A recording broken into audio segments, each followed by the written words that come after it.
तो इस कहानी की शुरुआत होती है और हमें एक हंसती खेलती फैमिली को दिखाया जाता है और इस छोटी सी फैमिली में सिर्फ 4 लोग ही रहते थे, जिसमें इन बच्चों की मॉम एक वीडियो ब्लॉगर होती हैं और वो अपने ब्लॉग्स की वीडियो बनाकर सोशल नेटवर्क पर डालती थी। अब हम देखते हैं कि वो वीडियो ब्लॉगिंग कर रही थी, इसी दौरान एक कौवा वहां पर उड़ता हुआ आता है, उनके घर में घुस जाता है और अब ये सब उसे बाहर निकालने की कोशिश करने में जुट जाते हैं। लेकिन यहाँ पर कौवा उनकी घर की काफी चीजों को तहस नहस कर देता है, जिसके बाद हम देखते हैं कि तान्या एक कपड़े की मदद से उस कौवे को पकड़ लेती है और ले जाकर अपनी मॉम को दे देती है।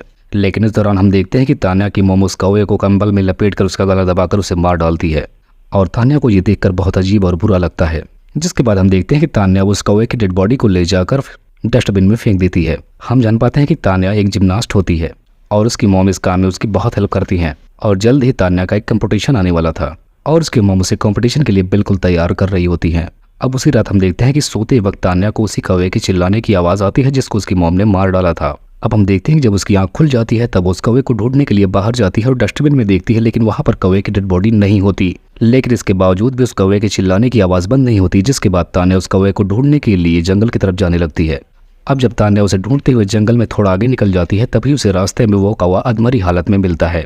अब यहाँ पर तड़पते हुए कौवे को देखने के बाद तान्या उसे और पत्थर लेकर जान से मार डालने की कोशिश करती है और अचानक से उसे वहां पर एक कौवे का अंडा भी मिल जाता है, जिसको उठाकर अपने साथ अपने घर ले जाती है। अब हम देखते हैं कि तान्या को उस अंडे को ले जाए कुछ दिन गुजर जाते हैं, जिसके बाद वो नोटिस करते हैं कि वो अंडा धीरे धीरे अपनी साइज से बड़ा हो रहा है। अब अगले दिन हम देखते हैं जब तान्या प्रैक्टिस कर रही थी लेकिन वो अच्छा परफॉर्म नहीं कर पाती। इस बात को लेकर उसकी मॉम काफी ज्यादा परेशान हो जाती है।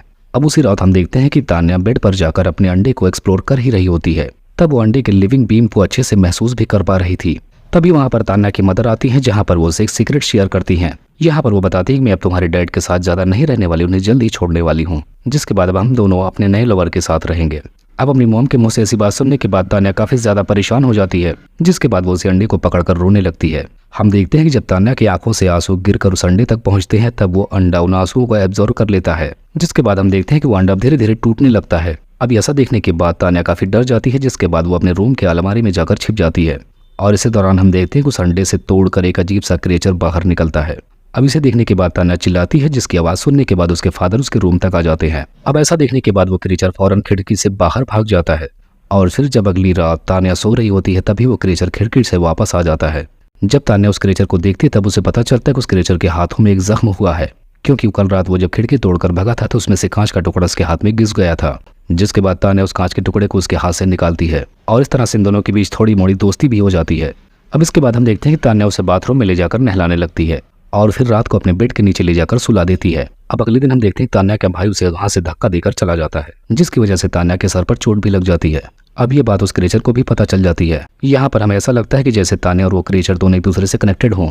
अब शाम हो जाने के बाद हम देखते हैं कि तान्या उस क्रिएचर को खाना भी खिलाती है, इसके अलावा उसके लंबे बालों को भी नोटिस करती है और यहाँ पर उससे खुश होकर उसका नाम एली रख देती है। अब कुछ टाइम बाद हम देखते हैं कि उस क्रिएचर के छोटे बाल झड़ गए हैं और अब वो कुछ हद तक इंसानों जैसी दिखने लगी है।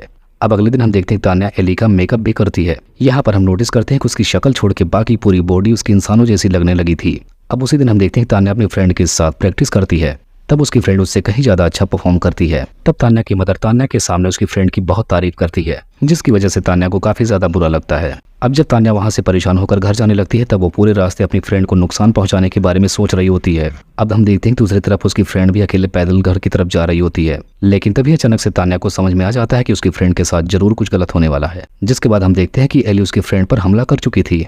अब कुछ टाइम बाद हम देखते हैं कि तान्या की मदर अपने हस्बैंड को छोड़कर अपने लवर के साथ जा रही थी। उसके फादर भी उसकी मॉम के डिसीजन से काफी खुश थे। जिसके बाद हम देखते हैं तान्या अपनी मॉम के साथ अपनी मॉम के लवर के घर पर जाती है। अब हम देखते हैं कि तान्या उसके घर पर पहुंचकर उस आदमी से मिलती है जिसकी एक छोटी सी बेटी भी होती है।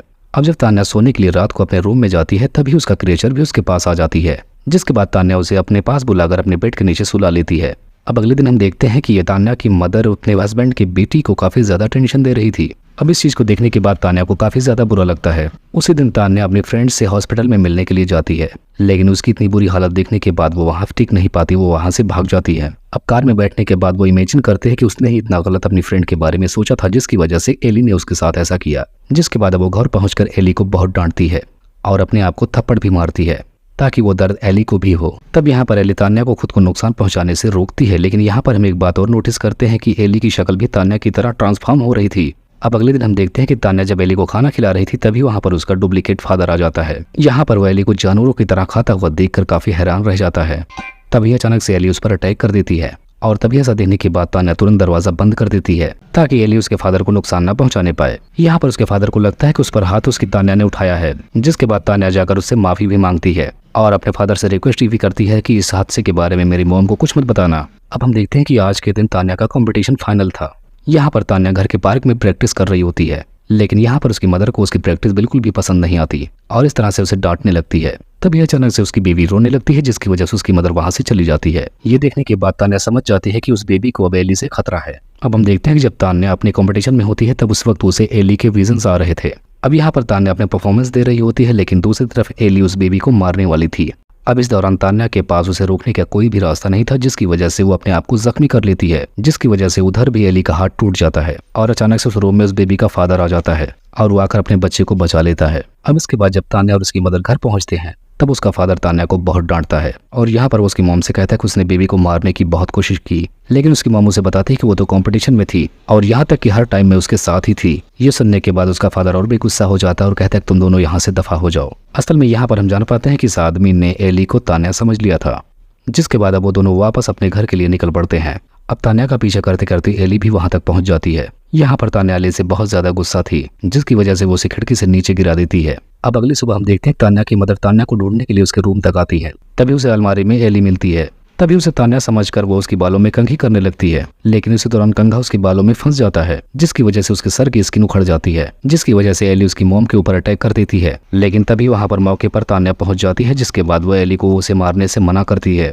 तभी उसकी मॉम एक जैसी दो तान्या देखने के बाद बिल्कुल हैरान रह जाती हैं, जिसके बाद एली फौरन छुपने के लिए वहां से भाग जाती है। अब ये सब कुछ होने के बाद तान्या अपनी मॉम को सब कुछ सच सच बताती है, जिसके बाद अब उसकी मॉम तान्या को चाकू देकर अपने साथ एली को ढूंढने लगती हैं। लेकिन तब तक अचानक से एली उसकी मॉम पर अटैक कर देती हैं। अब इस हमले से बचने के लिए उसकी मॉम चाकू से एली पर अटैक करती हैं। अब यहाँ पर जैसे एली को पेन होता है वैसे ही तान्या को भी पेन होता है। तब तक उसकी मॉम एली पर दूसरा अटैक कर ही रही होती है। तभी अचानक से तान्या बीच में आ जाती है, जिसकी वजह से चाकू से लग जाता है, जिसकी वजह से तान्या की मौत हो जाती है। अब चाकू लग जाने के बाद तान्या एली के ऊपर गिरती है, जिसकी वजह से उसका सारा ब्लड एली के मुंह में गिर जाता है। अब ब्लड उसके मुंह में जाने के बाद एली बिल्कुल खूबहू तान्या की तरह दिखने लगती है और अपनी मॉम को बुलाने लगती है और इसी को दिखाते हुए इस कहानी का यहीं पर एंड हो जाता है।